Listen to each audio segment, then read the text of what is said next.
He is a 6-time Connecticut Sportscaster of the Year, one of our regular contributors, our sports maven, Scott Gray, WTIC News Talk 1080. Big game tomorrow. We air Saturday. We're online Thursday, but big game Sunday, right? University UConn, of Connecticut, right? Versus Hartford. University of Hartford. Gino and Jen. Teacher, the pupil. Teacher and the pupil. That'd I'll be tell fun. you what, the pupil. You tell me what. Well, no, the pupil learned very well. Okay. You really have to give. You aren't calling for an upset, are you? You aren't calling for an upset, are you? Well, I'm not calling. Okay, all right. I'm not calling for an upset. Okay.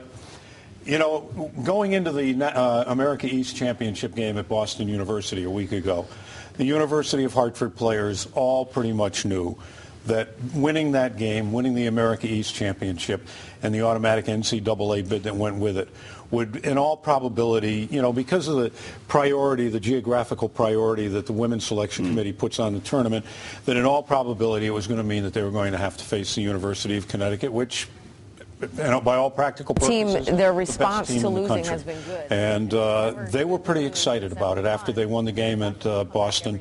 They were pretty excited about it. Bring it on, and they were, Well, they're going to get it. They're going to get it. Now, Derazati, now let's talk beyond basketball. Yeah. Many feel she's the heir apparent, former star at UHart, did a great job as a coach, former star at UConn. Right. This is sort of a nice showcase for her again. I mean, but the feeling is that she's the next one if Gino decides to retire down the road. Your thoughts? Is she the heir apparent? Well, I think there will be a few candidates out there. I think Tanya Cardozo would be a candidate.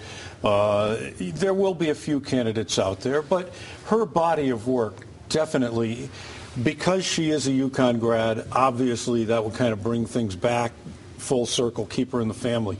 But it's her body of work more than anything else. And when you watch her coach, and she coaches, at a different talent level than she would be coaching at if she were the head coach at the University of Connecticut. But what she does, the way she coaches, you see a lot of Gino in her.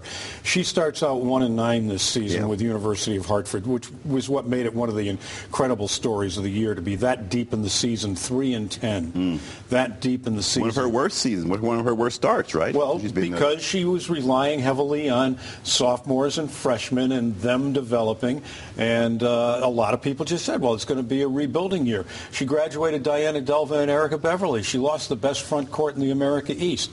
It was a time for starting over. But she gradually got these kids playing together, picking up on things. She made a brilliant move in December when they just weren't playing defense. They wanted to run down the floor and score.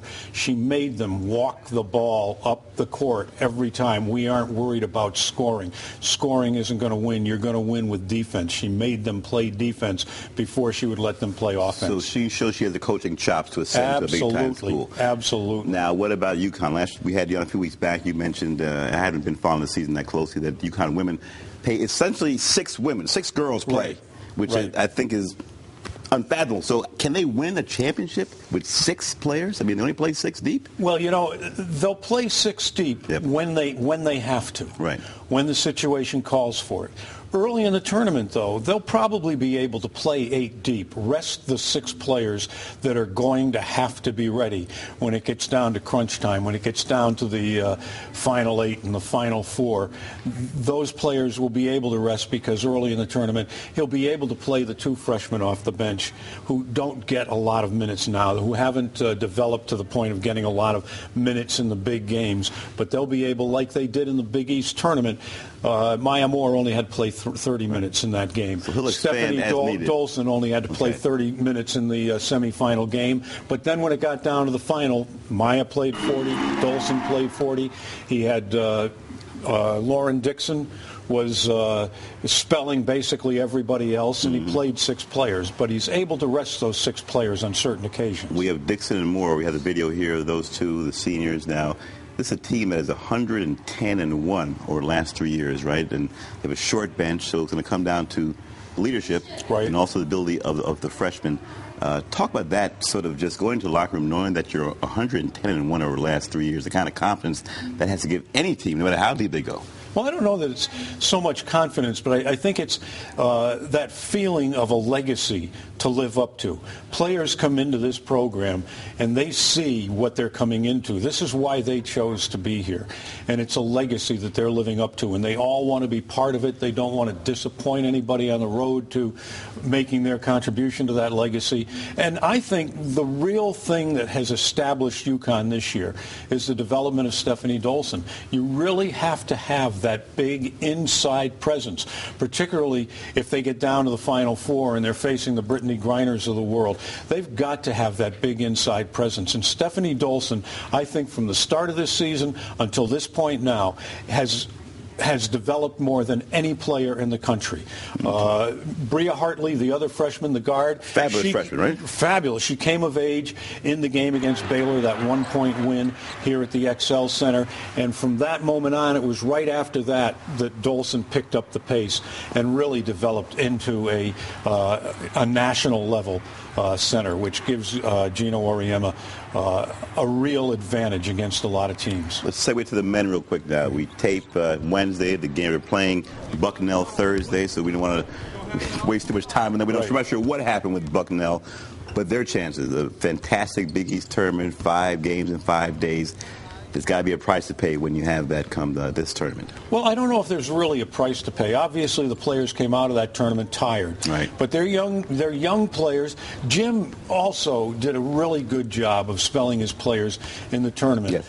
Tyler Olander gave him some great minutes in the semifinal game against Syracuse, and he was able to rotate a lot of players. Kemba Walker plays 40 minutes a game, and that's what Kemba does.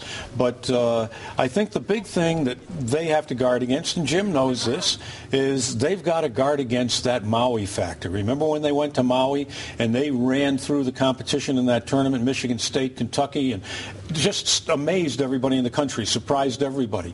So are you saying overconfidence? Say what's in the Maui factor. What is the Maui factor? Did it be too overconfident? They came back. The first game back was against New Hampshire, and they were only up a point. They're flat. Okay, so right. the overconfidence, they're being flat. A little bit overconfidence, maybe a little bit of thinking that the competition can't live up to them anymore, and they play down to the competition level. They've got to avoid that same kind of factor as they go against Bucknell. Pretty good draw, though, when that tournament bracket, right? You got Cincinnati there. I mean, as you see it, they're in 15 seconds. Well, in the old days of the tournament, the selection committee would never have allowed 2 teams from the same league to meet in the second round, but because there are 11 Big East teams, that could happen. And Cincinnati could be a trap game for you. All right, we'll have you back on, see how things shape up. Thanks to all our guests, Mary Ellen Fillo, Desmond Connor, and Scott Gray. You can send your show comments or requests, or watch us again at ctnow.com/Stan, and friend us on Facebook. Become a fan of the Stan Simpson Show. We're on Twitter, too. Look out for those tweets for the good folks here at Fox, Connecticut. I'm Stan Simpson. We'll see you next week.